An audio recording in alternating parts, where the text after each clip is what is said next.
when I was 19, they said, you may have a year or so to live, give or take. And they told me I had an autoimmune disease, lupus, that was pretty aggressive. And it's like, how long are we going to let that be our story? Healing is the process of returning back to the awareness that you are whole. You never lost it, you just forgot. It's like you put the shade over your eyes and you've been standing in a dark room and all you got to do is turn the light on, but you can't find the light, so you think it doesn't exist. Hey everybody, welcome to the Nurture Series. This is the 4th season, EGBOK edition.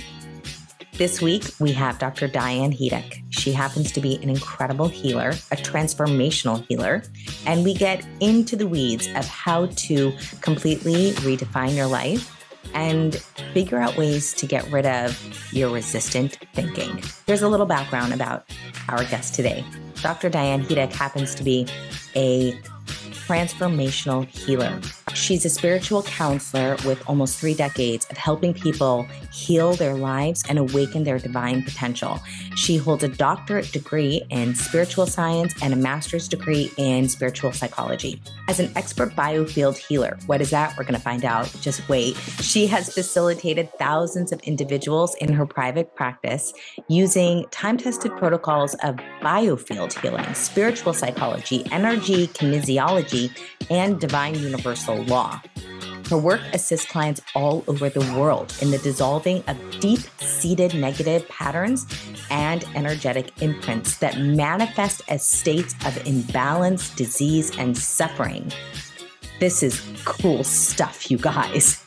And her unique approach integrates all the aspects of biofield healing with applied psychology, consciousness repatterning, and her innate gift of spiritual sight and hearing to not only upgrade the electrical body and clear the consciousness, but to heal the soul curriculum that has held oneself back in many aspects of one's life. She's also the host of the Spiritual Geek Out podcast. To learn more about her, you can go to www.alchemyofmastery.com. But today we are here talking to her about ways that we can heal ourselves, but also how do we lean into our most resilient selves so that when the chips are down, we can figure out ways out of the resistance and into the expansion. Welcome to the show, Dr. Diane Hudock. Diane, thank you so much for being here. I'm so excited to have this conversation. How did you get into this work? What was the defining moment for you that you realized that you had this gift and that you wanted to contribute it in this sort of way with this particular modality? Well, I combine a bunch of modalities just for clarity, and we can definitely talk about that. And I wouldn't say, in all honesty, there is one particular event horizon that just catapulted me into, oh, I've got to go this direction. For me, my life, and it's going to sound a bit perhaps corny or cliche, but it's really been an organic unfoldment of spiritually maturing up.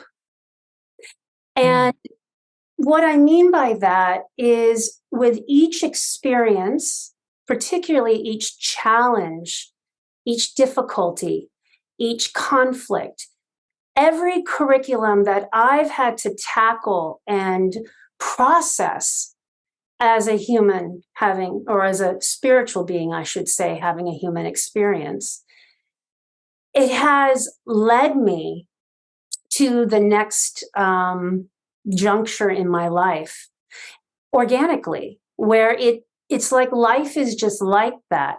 If you just allow life to lead you and you handle it to the best of your ability, you're going to be put on a trajectory that will be for your highest good.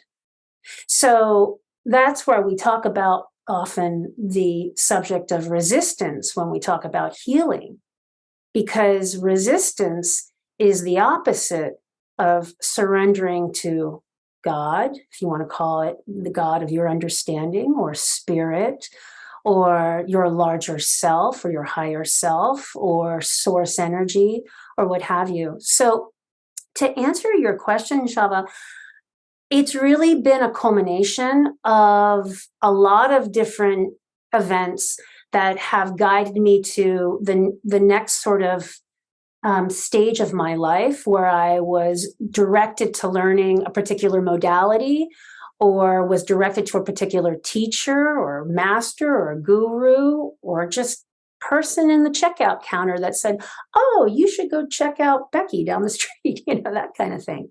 And then I just go, wow, when I look back in hindsight, all those events were so divinely ordered for me, so that I could be even with you here now, bringing forward whatever is meant to become forward for those that are meant to listen to this podcast. So then we go, wow, there really is such a divine perfection to everything. And so we can go, well, what's the opportunity in every situation? Because that's really the perceptual lens that I perceive life through. Problems are not the problem. Problems are the way. It's a good sentence. Problems are not the problem. Problems are the way. Ooh, I like that.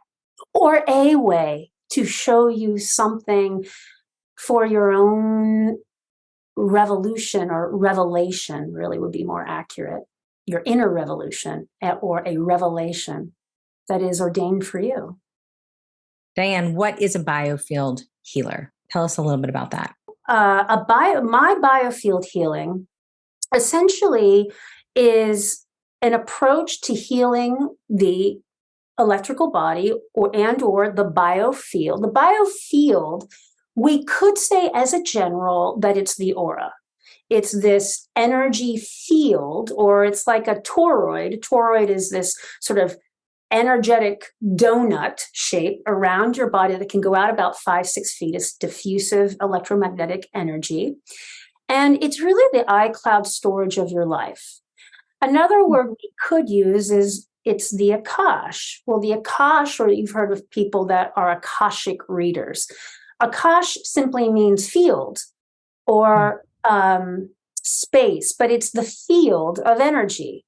And it's the field of consciousness. So the biofield is this electromagnetic field around your physical body that is like a toroid in shape, and it holds information. It's stratified, it's timelined like rings of a tree, and it has an edge. It has an outermost layer. It has what we call an ionosphere. So I've been trained, after doing this many, many times, thousands of times, I've been trained to find the edge of the field. And with tuning forks, we slowly comb in to find perturbations in the field. Now, we could say, that's a very fancy word, we could say blockages, stuckness, static, stories.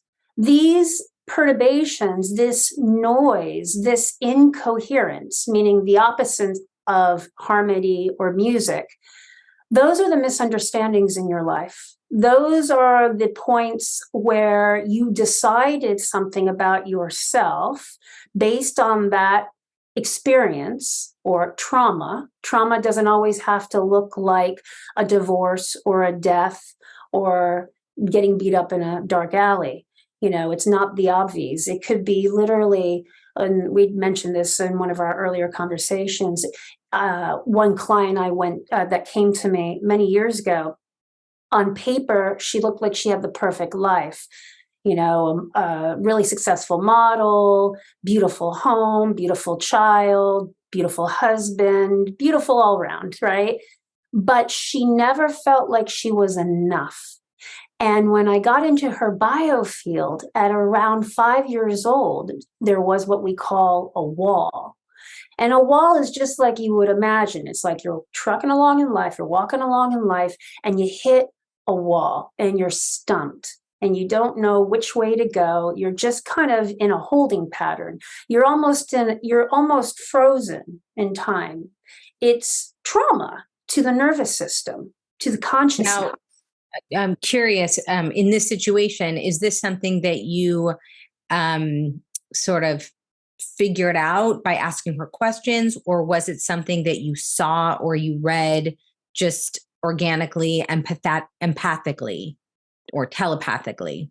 Well, kind of both. I've been trained by a really great mentor, and actually many mentors, but also I know certain protocols of how to listen to these signature tones.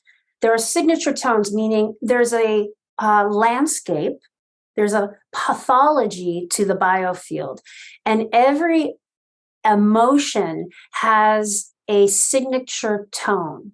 So when I hear fear, it's a tone. When I hear anger or rage, it's a tone. When So you're hearing it in your ear, or you're hearing it in the sound of using the tuning forks around the person's energy field?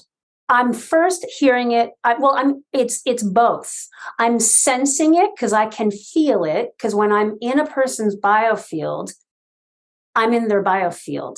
Yeah. So when I know, for example, I was working with a woman, and I'll finish this story to complete this picture here for you with this woman. But when I'm in someone's biofield and I'm working, say, their liver, it's not uncommon that, because I know meridians, I will get a rash on my liver meridian or where the physical liver is. Doesn't mean that my liver is something's happening to me. And it doesn't mean that there's something wrong with their liver. We're talking just purely energetics. There's stuckness there. And in Chinese medicine, the liver holds, when we're working in the negative, anger. Now, with this woman, when I got to the wall around 5 years old, there was tremendous amount of entropy. There was a lack of energy. There was stuckness. There was static.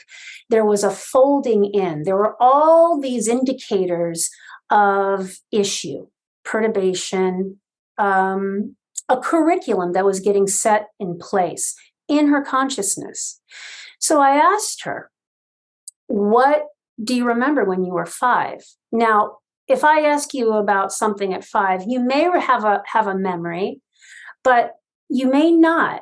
And what's so fascinating is that when we're in these process of healing, it's really miraculous, the things that come forward that are so deeply buried in the subconscious, because we're simply not aware of it, because it's in the subconscious. Well, And I also think that, like, we put things in our subconscious in order to deal with them. I like how Gibor Mata talks about what a trauma is. He calls it a wound that just never got healed. I think our subconscious sometimes does what it needs to do to protect us from the wound, which it creates almost a scab, and that scab is forgetfulness or storage, right? Right.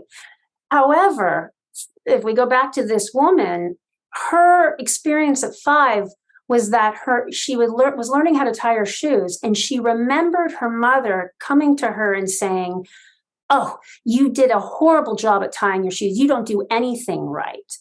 And the point is that went in. So what I'm getting at is, it's not the things that happen to us that make such a dent or create such a wound or a scabbing over in our life that informs how you do you. It's what we decide in the moment that gets calcified in the biofield or the iCloud storage of your consciousness.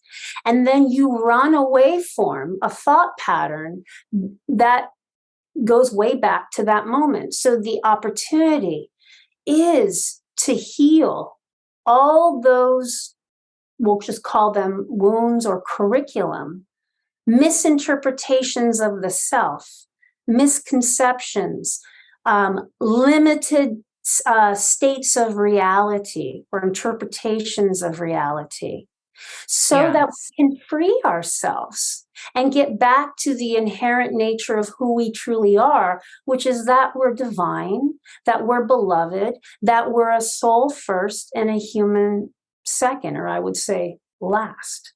I would imagine in this particular situation, this particular woman, that is probably a sentence or a sentiment that she must have heard many times over her childhood, but that at 5, it was probably the first time she heard it. I mean, is that because you could be, you could tell a kid something sort of you're in a rush, you're trying to get somewhere, tie your shoes, you don't know how to do it right.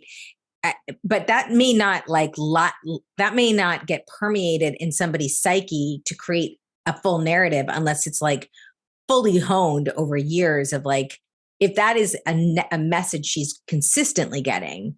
So was that just like a moment, or was that something that was like, it started at 5 and then that criticism continued? I would say this probably wasn't the first time her mother criticized her, but this was showing up in her biofield for a reason, because this is where it got set in. See, it's a record. It's a record. And so when you truck along in the biofield and you find these indicators, it's like you are in the soil of someone's subconscious and you're picking up or pulling up the weeds. Those weeds are not meant to stay put. You want fertile soil to grow fruit, to grow a harvest. That's the life we're meant to have. We're meant to be in our loving, our caring, our sharing, our health, our wealth, our freedom, our liberation, right? And so if we don't have these sort of soul attributes in our experience, then it behooves us to look at what is the story that we've been carrying that is pushing all of that harvest away. So yeah, she probably was, I've worked with this woman many times, so I know that her mother was very critical, but none of that really matters, because when you're looking at it through the lens of the biofield, you're dealing with it in real time. And what shows up in that moment is what is meant to be handled and dealt with and cleared and addressed. And then we do that using certain protocols, principles of spiritual psychology, spiritual science, and other means to clear the consciousness. And I can. What does that look like? What does that look like? Yeah, so we can give this to your listeners here as something for them to work with. And it's very powerful. It's very time tested. And it's one of the most powerful salves that you can apply to yourself. And it's compassionate, unconditional, very important. It's not conditional, right? So compassionate, unconditional self-forgiveness. So when I get into these perturbations in someone's field where there is a judgment that's present, we can just first consider that anywhere there's a judgment that we hold about ourselves, about another person, about anything, anytime we're in judgment, we're not in our loving. See, you can't be in your judgment and loving at the same time, because those energies don't coexist. You're either in your judgment or you're loving. So as a method, one thing you can do as a practice of really starting to upgrade your life is to just track yourself in your level of loving or judgment every day. You could do it for 7 days and just notice. Like to be paying attention to your narrative inside and to like what your pattern is. Yeah, what your pattern of thought is, because it's not the thoughts that we have. We're all going to have negative thoughts. We're human. It's the thoughts that we hold. It's the thoughts that we harbor. And those thoughts that you keep harboring and holding on to, right? Those form a belief system. And I would say really a limited belief system. But to go back to your question, one thing that we do when we find these perturbations in the field is I have my clients do this process, and it's compassionate, unconditional self-forgiveness. And it goes like this. I forgive myself for judging myself for or as, so think of it like a Mad Lib puzzle, right? I forgive myself for judging myself for/as. And then let them fill in the blank. A lot of times, because I can see what it is in the field, I'll help them and kind of help get them going. And then I'll sort of pass the baton to them and have them in their, allow them to have their own self-discovery, give them the dignity of their own process. So Sure. I forgive myself for judging myself for or as, and then they fill in the blank. And then the second half of that statement is because the truth is. Mm. Now, that doing that over time, or just doing that in repetition, it does something because Mm. you are rewiring the subconscious program, because the subconscious does not know the difference between fantasy and reality. So if you are walking around fantasizing, hallucinating, because it's really a hallucination, that you're no good, right? That you're unsuccessful, that you're a loser, pick your poison, whatever that descriptive may be. And you're saying that to yourself all day, every day. That goes in and that becomes a belief system. And that is going to affect your life, because if we look at it just through the law of attraction, we could reword that sort of philosophy of the law of attraction and call it the law of radiation, because outer world reality is a direct reflection of your inner world state of being or reality. So, how I'm radiating, what my thoughts are that I'm carrying with me in repetition over time, is going to influence my outer world reality, because it's a hologram. It's a direct reflection of my inner state. So then it really, hopefully, will inform us to care more about the thoughts that we are carrying. Yeah. And I would say at this point in my life, with the things that I want to do, it's not that I'm not going to have a negative moment in my life. Again, I'm human. But there's a great book actually that's called, I think it's called You Can't Afford a Negative Thought.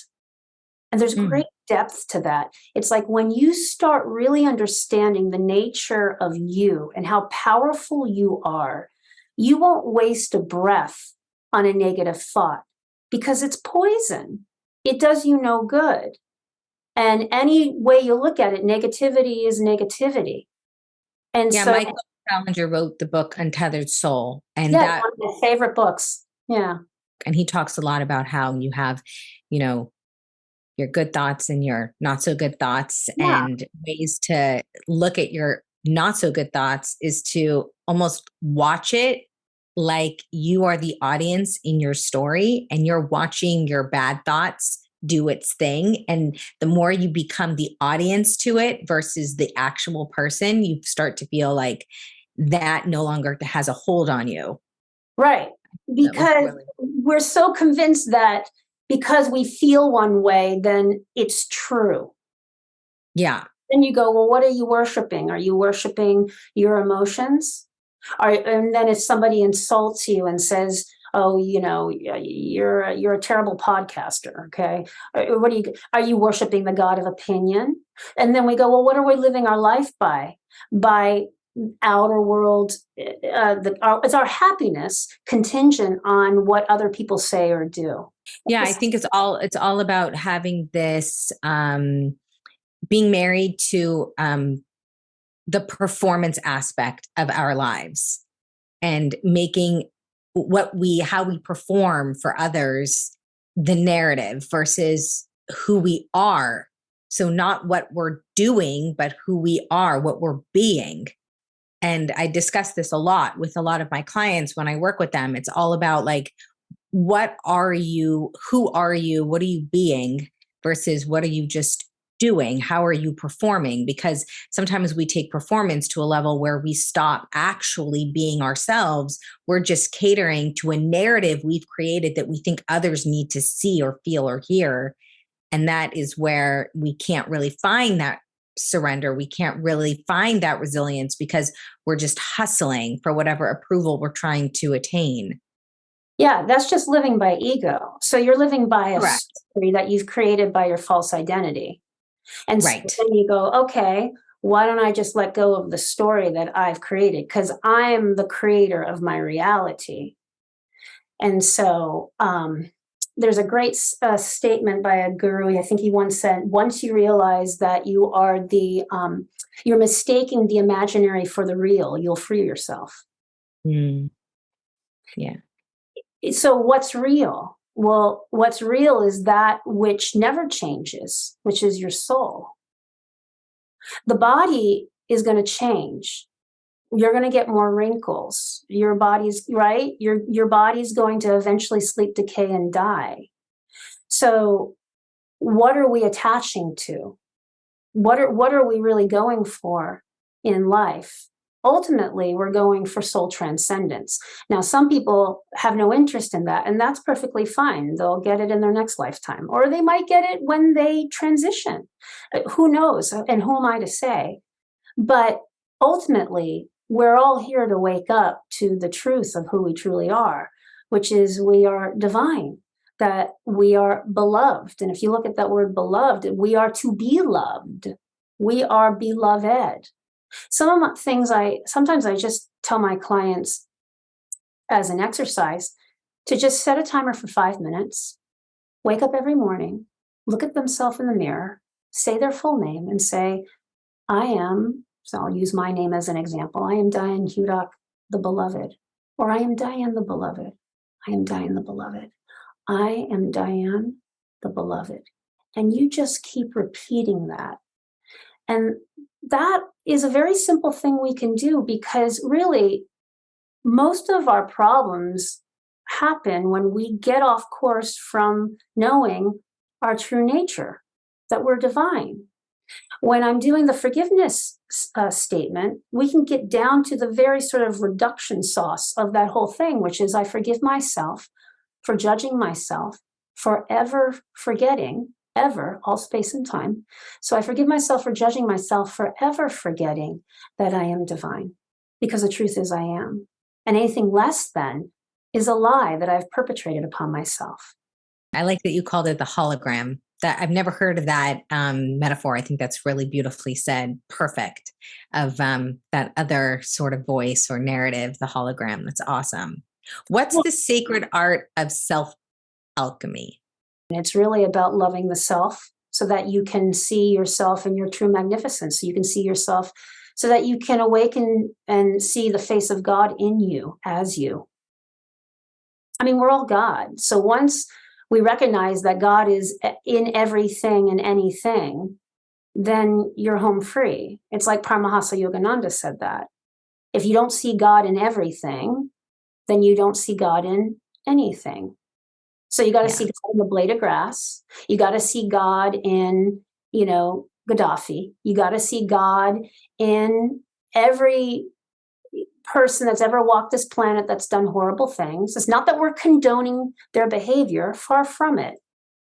It's that we're seeing that every person, being, is a soul that has their own lessons here. And that's just, life is like that. Yeah. Our opportunity is to be the loving in action, to be a chalice of the living love. It's one thing to say, I love you, which is very easy in our culture to say, I love you, or love ya, right? And that's fine too. I'm not saying that's a bad thing, but in context of what we're talking about, there's a very different energy to be the loving in action, to be the loving rather than to just say it. So back to what you were saying, it's like, yes, getting back to the essence of who are we really being is very powerful and potent, to your point. But also we have the opportunity to put the loving into motion as a doing, as an action step, as a holy action step, so that we can experience the love that's present all the time. It's like, if anything that you want, if you want more loving in your relationship, well, start by loving not only yourself more, so that you know that you're worthy of loving. And if you don't, then there's a process there for you, a beautiful process, an opportunity there. But also the opportunity to love your partner more. So if your partner is working all the time and you don't see them enough, for someone who's perhaps not doing the work, that partner will come home and they'll be angry and say, I never see you. and that partner won't want to be the loving. So why don't you flip it?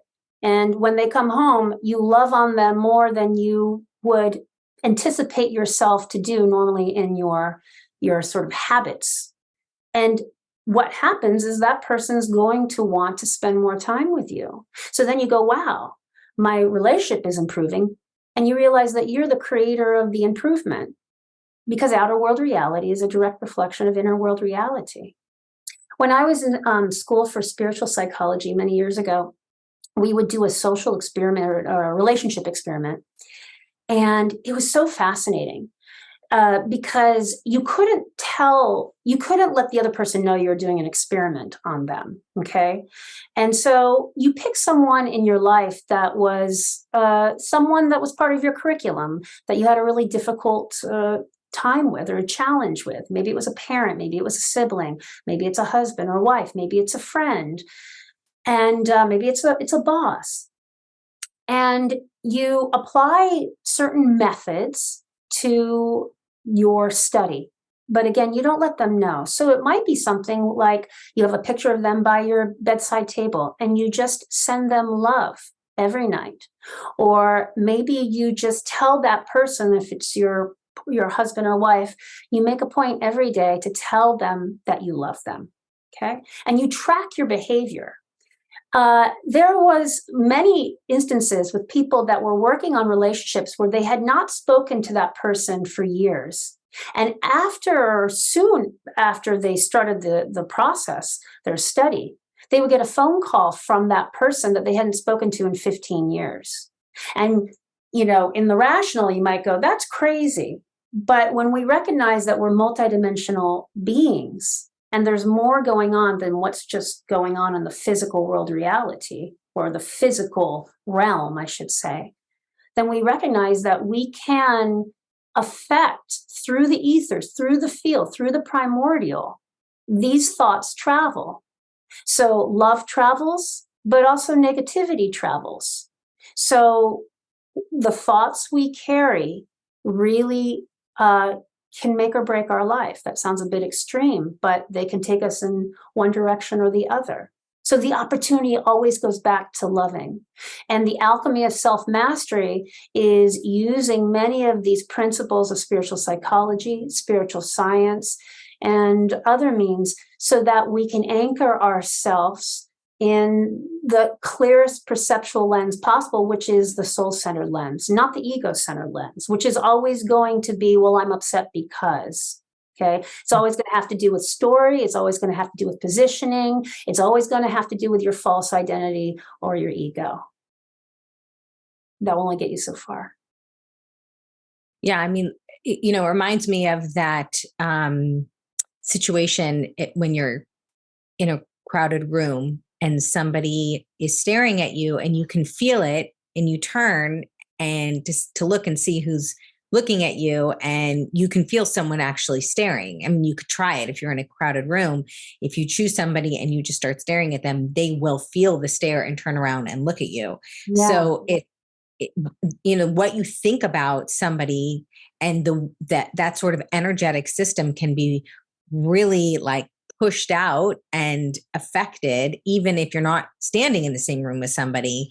I mean, I've done it many times where I think about somebody or I have a dream about somebody and then the next day I see them or the next day they call me or something like that. I just feel like we're so hyper connected because at the end of the day, there is a oneness in this world. There is a true oneness that if we can tap into that oneness, it's a very powerful thing. So when people say, can you manifest something? My husband and I were always arguing over this word manifesting because I think we had this argument actually. I said to him, I'm like, what are you going to manifest? And he goes, I don't believe in manifesting. I'm like, what? What do you mean you don't believe in manifesting? You're a rabbi. You have to believe in manifesting. This is all we do is manifest. So we went to bed and we didn't talk about it again. And then I literally woke him up at 3:30 in the morning. And I'm like, I can't believe you don't believe in manifesting.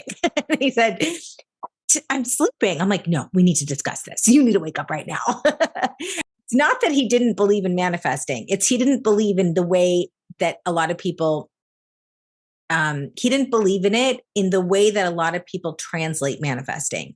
So in his mind, manifesting has to be connected to an action, right? So I might think about something and want something, but then if I'm just sitting and waiting for the world to give it to me, it may not happen, but I have to actually take some sort of action to make it manifest.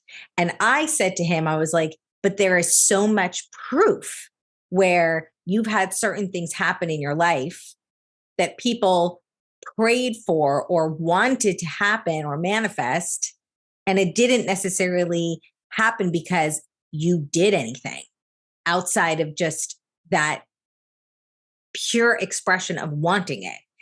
So we are kind of we're at a standstill. This is going to be an ongoing argument. Well, let's see if I can add to that. Hopefully not an argument, but maybe give you a little bit of spiritual ammunition, I guess is the word I could use. But one thing I could offer is that consciousness is something that one of my teachers, my spiritual teacher, John Roger, a really beautiful man, talked a lot about manifesting. It was one thing that he talked about among many things, but and before I get into that, it's really the fundamental principle is that we're responsible creators. God is our partner. And so the opportunity is to be a co-creator with God. And when I say God, the God may mean different things for different people. And the co is really standing for cooperation. So being in cooperation with whatever is going on in your life, not resistance. But John Roger would say that manifestation is consciousness persisted in. So anything that you've persisted in, meaning anything that your consciousness has kind of been marinating in for quite some time, anything that your husband's been thinking about, right? Buying up a company, starting a new business, becoming a rabbi. He had to be thinking, marinating on that as a manifestation, something precipitated down from the unseen down into the seen, right? Yeah. For some time, for him to become a rabbi. It didn't just happen like that. He didn't just wake up one day and became a rabbi. He thought about, I really want to be a rabbi. Maybe that got instilled in him as a spark when he was 10 because his uncle was a rabbi, or he had an experience on Shabbat. Who knows? I'm just talking out loud here. But the point is, it's consciousness persisted in. Now, we could also look at manifestation as in a different model where it's a clear intention plus a heightened emotion can create manifestation. A clear intention, I want such and such to be created, and a heightened emotion. I give something to my students in my mentorship program. I actually give it to many, many people, but it's a very powerful technique that I learned when I was in school, and I've done it hundreds of times. And it's, again, time tested. And I'll share a little story here, a little anecdotal story, since we're talking about manifestation, and how a heightened emotion and a clear intention precipitates something to come into form, like a relationship, like a house, like more money, whatever it is that you're focusing on. And so we have this thing called doing an ideal vision. It's not your current vision, your ideal vision. And so we create this piece of paper where we have spokes on the piece of paper of all these very specific emotionalized statements, affirmations. I am loving that. Let's say I'm doing something on a relationship. I want to find the love of my life. I am loving waking up every day next to my beloved and seeing him smile and take me in with unconditionality. I am so grateful to have met the love of my life and to go on adventures every year to new lands. You just have your way with doing all these spokes on whatever would be your ideal vision for that thing that you want. And now, when I was in school, there was a woman who wanted to marry her ideal vision was to marry a cowboy and move, a French cowboy to be specific, and move to Montana and live on a ranch. I believe she was from New York City. And so she worked on this ideal scene for quite some time, not that long, but 3-6 months, give or take. Long and short of it is she went to a rodeo, I believe in Idaho or Montana, and there was a Parisian who was in the rodeo who lived there and was on a buck, and they met up at the rodeo, fell in love, and you know how this goes. They fell in love. He's a Parisian rodeo guy. They have kids. She got her ideal scene. Yeah. Okay. So my husband would argue that she had this idea, right? But she also walked to the rodeo. She went to the rodeo. So, yeah, right. He so wanted to take action. In other words, what I think is happening is that my husband and I are both saying the exact same thing. There's this Kabbalistic idea that anything in creation has to have 3 units to it. The first part is the thought, then you have to say it out loud, and then you have to have a course of action to carry it through. So there's actually like a 3-part process to divine creativity. And that is how, according to many interpretations in the very first part of the Bible of Genesis, it talks about how God created the world, that first he thought about it, then he said, let there be light. He actually said the words, and then light was created. So it was a 3-part process. And we as humans have the same way of being creative. So I get what he's saying, that there has to be action, but I also do think, and I think you would agree with me, that sometimes thought is the action. Thought is an action. But let's go biblical on this. Faith without action is dead. I didn't write that. Right. So what is faith? Well, you're not going to get the job that you want by sitting on your couch eating Doritos. You got to get yourself. Right. You have to actually get up and leave the house. Yeah. It's not God, give me the job. God, show me the way so that I can manifest the job, my dreams. And he's going to say, great, get off your tushy and start passing out resumes. Right. Yeah. So we're here to be creators. You don't create by non-doing. Doing gets it done. Doing gets it done. Not talking about it, not thinking about it, not praying about it. I mean, those are all powerful aspects and parts of it, but we have a body. We have hands that hold, that can create, that can mold, that can sculpt, that can write, that can heal, that can touch, that can translate, that can communicate, that can build things. Right? We have a body as a vehicle for a reason. So there are means to creation, and one of that is to take action. So yeah, she did walk to the rodeo, but she didn't just wake up and go, I'm going to go to this rodeo. And all of the work she was doing led up to the manifestation of that guy being at that rodeo at that particular time. And he had never been at that rodeo before. And we could say that's random, or you could say, no, that's part of the divine unfoldment of her being a co-creator with Source. And it was set up that way. So yeah, she just walked there and boom, it's that easy. And then we go, oh, that's crazy. And it's like, well, it's not. I was meditating once for fun. I share this story many times on people's podcasts, but it's a really fun one to share. I think you can take it out if you don't like it, but I had some time to kill one day, and I thought, you know what, I'm going to do this meditation on abundance. And so I have this prayer that I use, and it wasn't that I needed more money. I mean, we all could use more money. That's not where I'm getting at. It's just, I thought, you know what, I'm going to just meditate on abundance, not with the expectation that something's going to show up.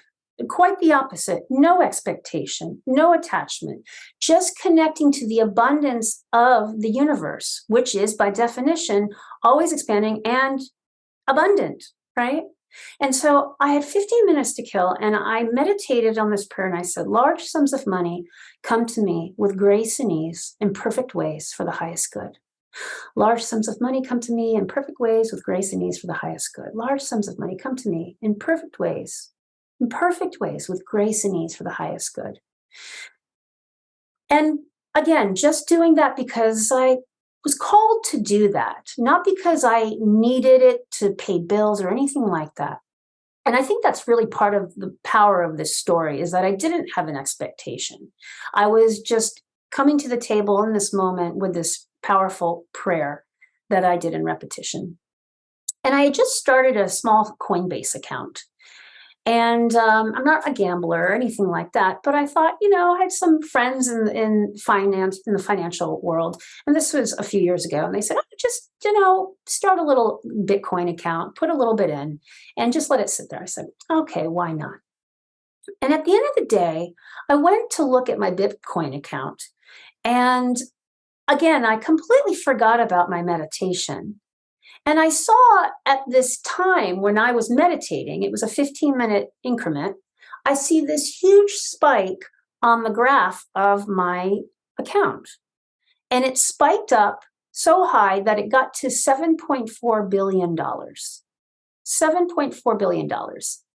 Now, I'll tell you, I had less than 10K in my account. Okay, so you can imagine that's a pretty big jump. Even if I saw it go to, 700,000, 70,000, right? I literally had just opened this account on a whim a few days earlier. And here I am looking at this and I see this spike. Now, just for clarity, it did go back down after 15 minutes. And the question I often get is, well, if you kept meditating, would have stayed up? I have no idea. And also, well, if you're such a powerful manifester, why did it go away?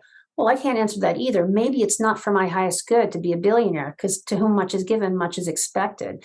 I teach some billionaires, and to just get to their house, I have to go through so many levels of security. I don't know if I'd want that in my life. Maybe that's not part of my soul's lessons to be given that amount. Maybe it is. I don't know. But my point is, that manifested itself.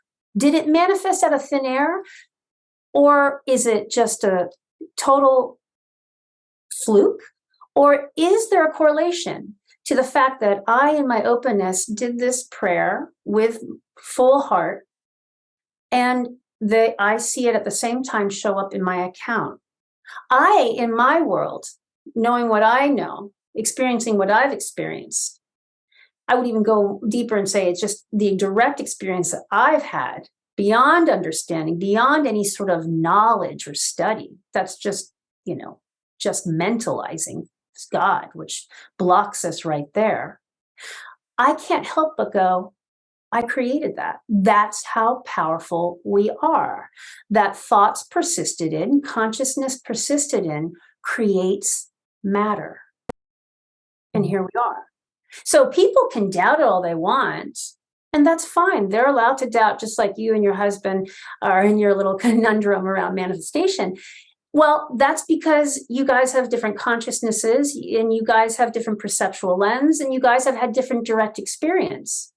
So if you have that experience I had, or just simply the experiences you've had, Shava, with manifesting things that you've manifested, where you just go, wow, that's like miraculous. How did that happen? No one can take that away from you, which leads me to something I often say, and I believe is one of the most powerful things that we as humans have, which is our direct experience. Because I'm not in the convincing game. You're allowed to disagree. But I'm really in the inspiration game, to inspire you, to show you what's possible in this infinite world of potentiality. I mean, these is worlds without end. You are a spark of God. You are God. We're all God.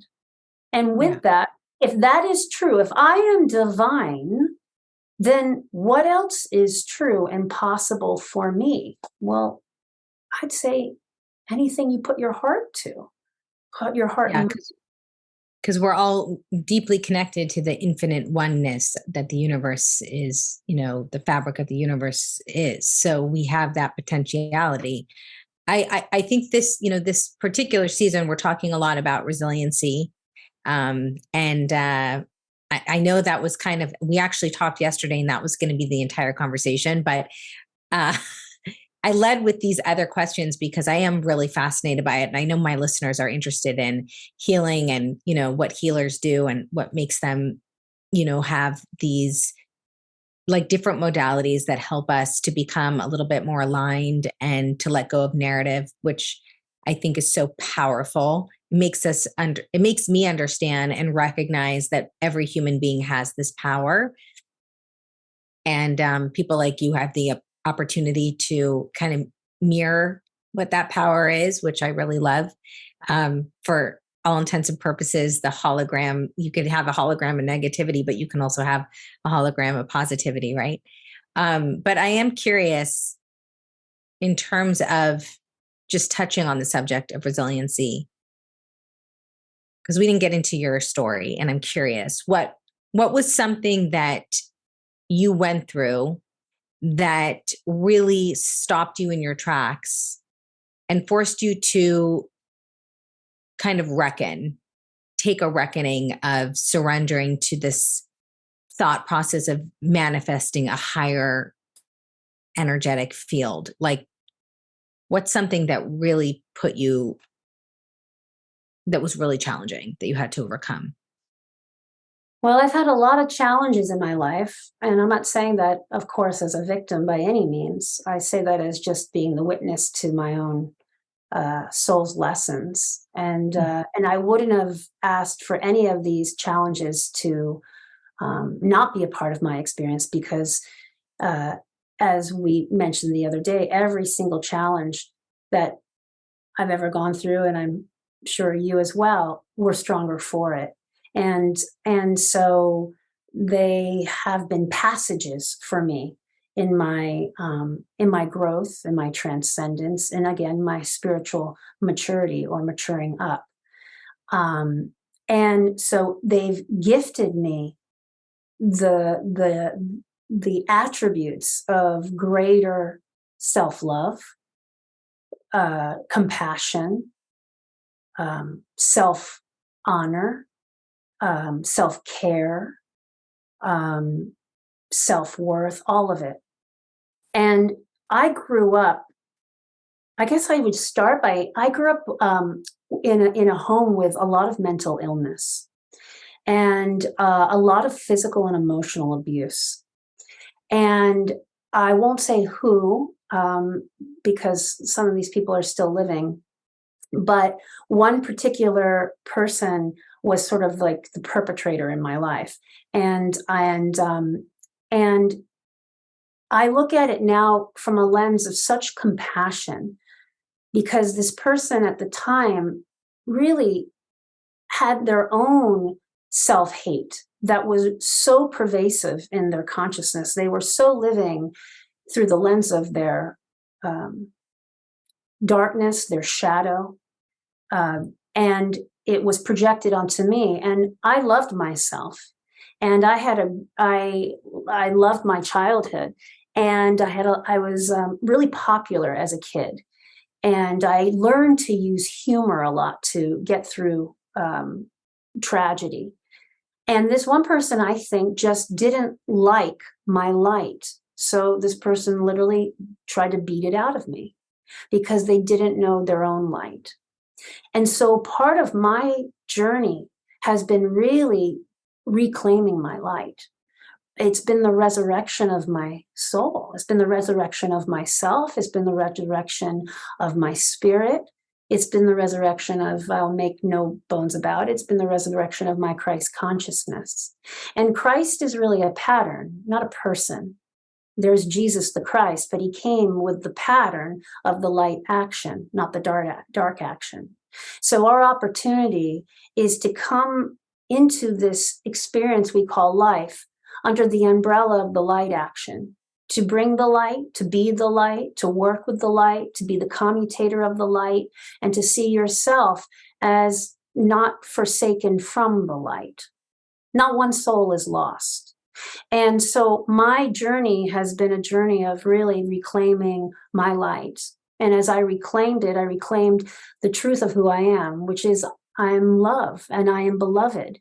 So when I work with people and they say, I have no self-worth, or I don't deserve that, or my husband doesn't love me, or, I grew up with a lot of tragedy or mental illness or abuse, I can say, I understand, and you too shall heal and return back to your wholeness. Because that's healing. Healing is the process of returning back to the awareness that you are whole. You never lost it. You just forgot. It's like you've put the shade over your eyes and you've been standing in a dark room and all you got to do is turn the light on, but you can't find the light. So you think it doesn't exist. That kind of really set the stage for my life and my unfoldment and my walking back home to the heart of God. And then when I was 19, they told me that I had, they said, you might have a year or so to live, give or take. And they told me I had an autoimmune disease, lupus, that was pretty aggressive. And my numbers were really bad. And so, in sort of medical terminology, they would say, of course, that your body was attacking itself. And I could say, yeah, it probably was, because I was eating the crap that my family member tried to perpetrate. Correct. And it's like, how long are we going to let that be our story? Are we going to decide to reframe the story or the limited story of our life and start reclaiming the true image of who you are and whose you are?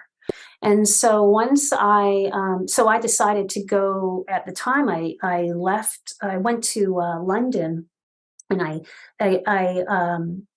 got into this really sort of wonderful acting school in London, British Academy, British American Drama Academy. And I fell in love for the first time. I was doing what I loved, and I was far away from home. I was in a whole new environment. And it makes me think a little bit about like Bruce Lipton's work, like the biology of belief, where you're in a new environment that you're just so happy that your cells are bathing in a whole new realm of existence. And so I went to the top lupus specialist there, who's now no longer here with us. He was much older at the time. He was probably already 80, and this was decades ago. And he looked at my blood work and he said, you don't have lupus. And I said, you've made a mistake. I think you need to look again. And he said, no, my dear, you don't have lupus. Please go enjoy your life. And it really took me back, because I was so prepared to leave this planet. I kind of had one foot in and one foot out. And it really taught me so much. One, about the power that we give to other people, particularly people, again, are we worshiping the God of opinion, other people's opinion? Who are we going to worship? If we're going to worship anything, let's worship what's true, what's encouraging, what's of the loving, which is life-sustaining. We can heal anything.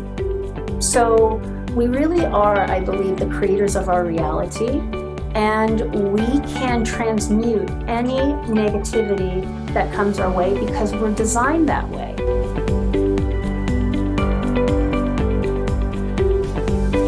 If we want to find you, Diane, just give us the, everything will be in the show notes, but I know you are the podcast producer and host of Special Geek Out podcast. Yes. And if they want to find me, they can find me at alchemyofmastery.com. If they're interested in receiving a biofield healing, spiritual counsel, interested in the mentorship, I'll have a program up very soon in the near future. That's sort of a distillation of my mentorship program for people to do online at their own pace. And my whole intention of that is to get this work out to as many people as possible in a way that's affordable for everyone and anyone, to really just uplift the planet and help people get on the path of healing. This was great. I loved talking to you. I could talk to you all day. This was really fun. Thank you so much, Diane.